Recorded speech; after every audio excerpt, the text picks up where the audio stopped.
Bueno, entonces ahora vamos a ver la presión atmosférica, esta variable que es tan importante en la meteorología, y vamos a ver cómo afecta tanto la circulación atmosférica, los vientos, la dirección, la intensidad. Y en definitiva, entre esta clase y la clase que viene, vamos a ver también cómo esta presión, las variaciones de esta presión, terminan afectando los patrones de precipitación y nubosidad. Y temperatura también, los cambios de temperatura. Entonces, bueno, ¿qué es esta variable? Si acá tenemos, esto representa la altura de la atmósfera, ¿no? Y los puntitos celestes representan las moléculas, la concentración de las diferentes moléculas de los gases que la componen. Entonces, la presión es la fuerza por unidad de superficie que ejerce la columna de aire que tenemos por encima, ¿no? Puede ser en la superficie o cualquier altura. La cuestión es que, digamos, la variación no es lineal con la altura, sino que tiene una variación, tiene este perfil logarítmico. Y esto es porque es un fluido compresible, ahora vamos a ver qué es. O sea, digamos, la gravedad ejerce una fuerza hacia abajo y las moléculas están más concentradas en la parte inferior de la atmósfera, o sea, cerca de superficie. O sea que si nosotros nos movemos en altura, si subimos una montaña, la variación de presión al principio va a ser muy rápida porque vamos a pasar de una alta concentración de moléculas a una baja concentración. Y si nos seguimos moviendo en altura va a ser cada vez más lenta esa cambio de concentración. Bueno, esta variación de presión también se traduce en una variación de densidad y en definitiva por eso afecta tanto digamos las montañas muy altas nos afecta tanto el cambio de altura porque los cambios en la concentración de oxígeno son muy importantes, muy importantes en proporción a la altura que uno se mueve. Eh, para comparar con otro fluido, por ejemplo en el agua la variación de presión es lineal. Si nosotros nos sumergimos y nos vamos a las profundidades, en el lago o en el mar, la variación de presión con la profundidad tiene este perfil justamente porque un líquido, el fluido no se comprime. O sea, imagínense esta situación, un pistón que se comprime un fluido, en el caso de un gas sí se puede comprimir, en el caso de un fluido no, la fuerza es enorme.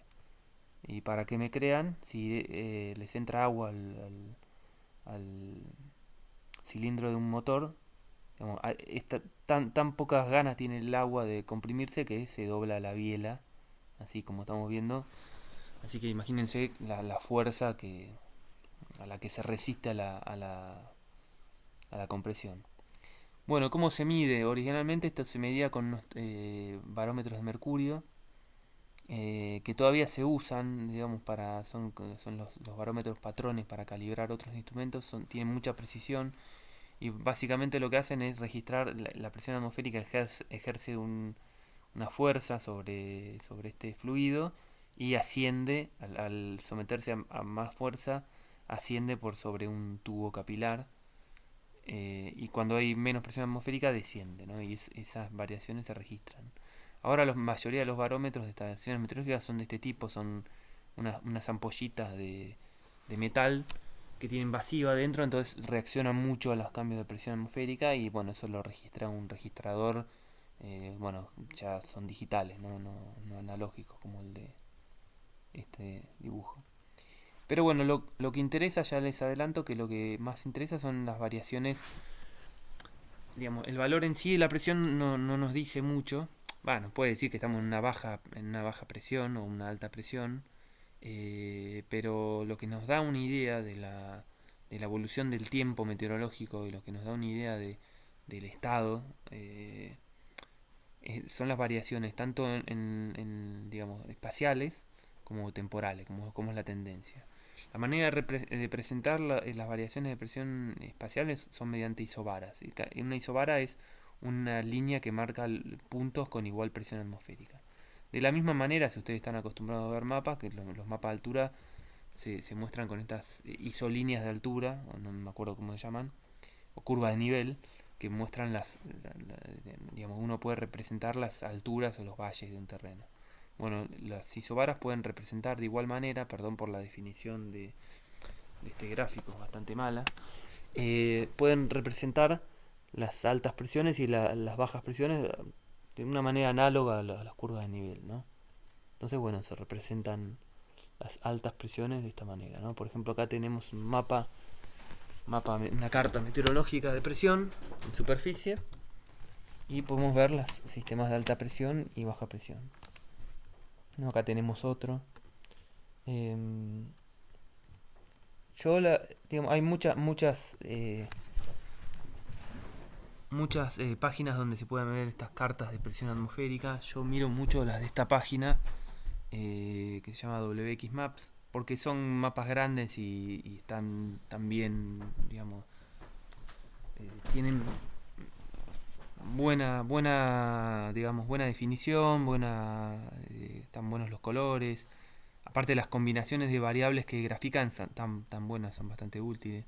Ahora igual voy a hacer un video como mostrando un poco más de estas herramientas. Bueno, por lo, no, por lo general no, siempre los sistemas de alta presión, fíjense, acá lo que se representa es la presión atmosférica en superficie, que es SLP en inglés, Sea Level Pressure, en esta pestaña de acá, a la cual se le restan 1000 milibares, para representarlo en el mapa que no tenga tantos números, ¿no? Esto sería 1020 milibares, esto va de 2 en 2, así que esto serían 1022.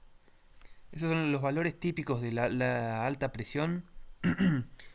Están alrededor de esos valores. Una presión normal en superficie serían alrededor de 1012, 1013 hectopascales o milibares, que es la misma medida.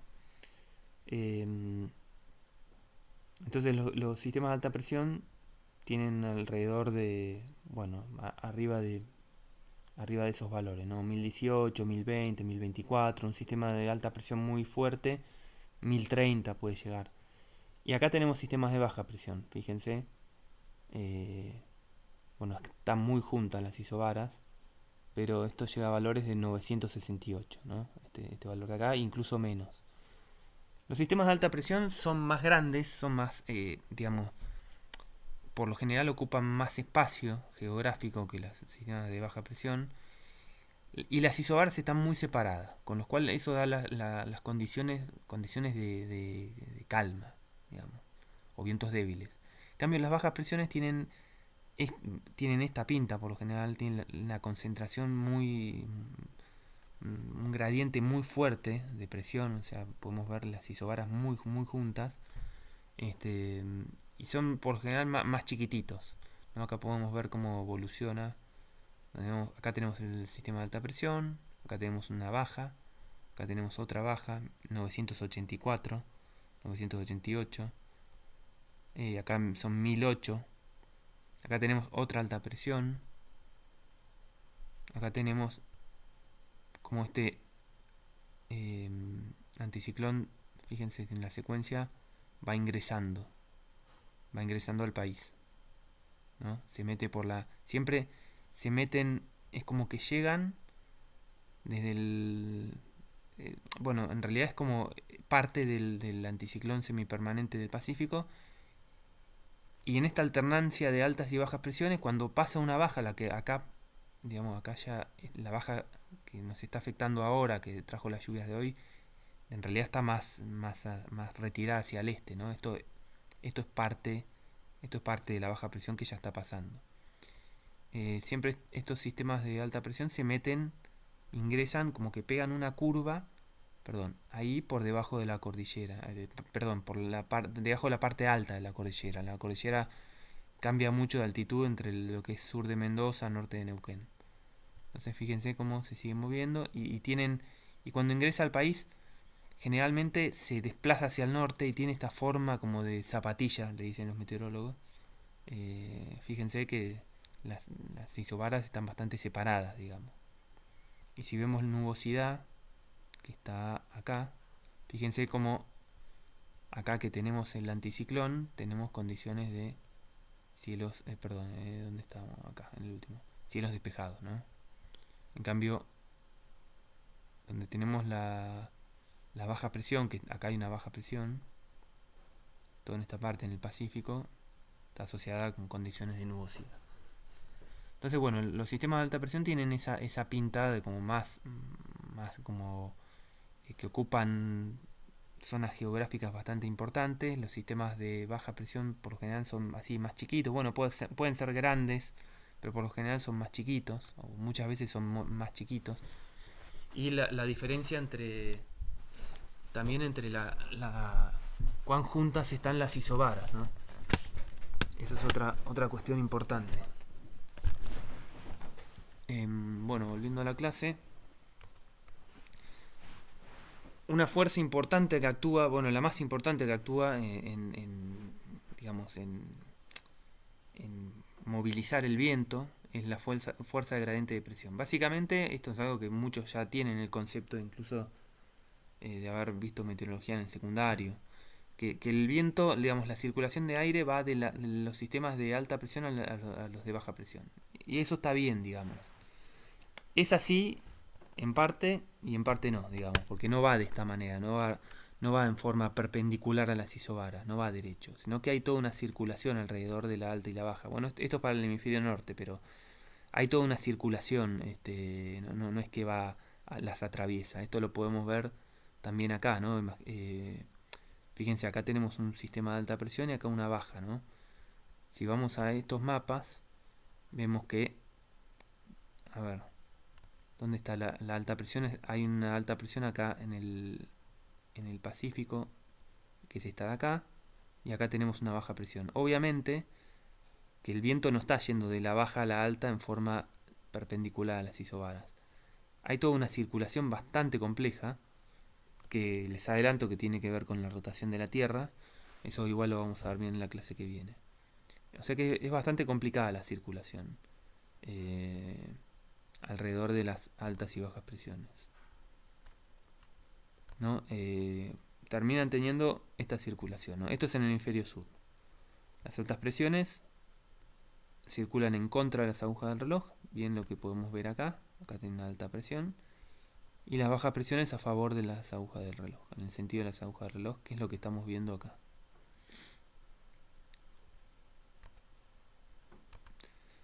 Esa, digamos, para ir un poco más al detalle, esa fuerza de gradiente de presión tiene una expresión matemática que es, o sea, es proporcional al delta, a la diferencia de presión, o sea, qué diferencia de presión hay entre una baja y una alta. O sea, si acá tenemos 1030 hectopascales o milibares, y acá tenemos 1000, va a tener una magnitud. Si la alta fuese tuviese valores mayores de presión, o la baja menores, sería mayor esa fuerza. Y es inversamente proporcional a la distancia. O sea, mientras más cerca estén un centro de alta y baja presión, más intensa va a ser la fuerza.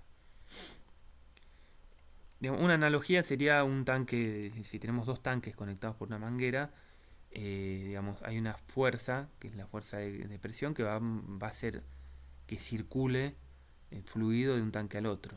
Pero en este caso va a depender, en esta analogía física, la fuerza va a depender de la diferencia de presión, la diferencia de altura entre los dos fluidos, no de cuán cerca estén.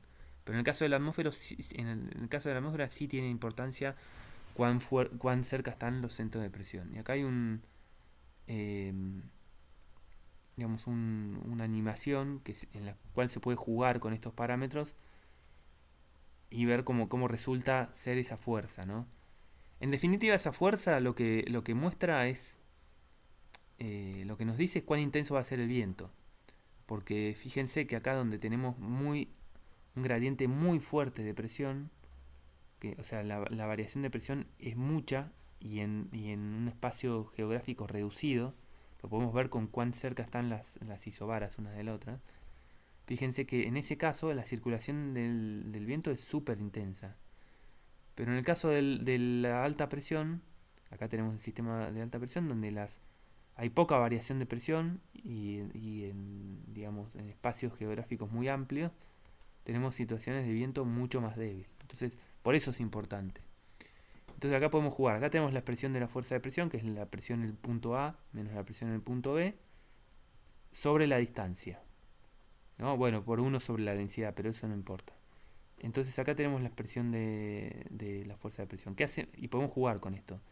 Si la presión en el punto A la aumentamos, aumenta la fuerza. Fíjense que aumentó la fuerza. Si disminuimos la fuerza en el punto B, también aumenta la fuerza. Ahora, si juntamos, si hacemos que estos dos puntos estén cada vez más juntos, también aumenta la fuerza, ¿no? Este es el caso, fíjense cómo aumenta, ¿no? Este sería el caso que estamos acá. Perdón, sí, que estamos acá en la baja presión.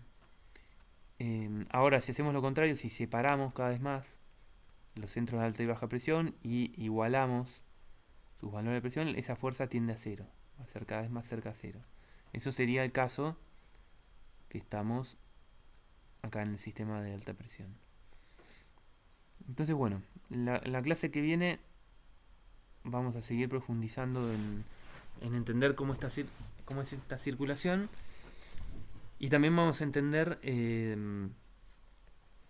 por qué digamos, este tipo de circulación de altas y bajas presiones implican cambios en la temperatura y también implican digamos, determinados patrones de precipitación.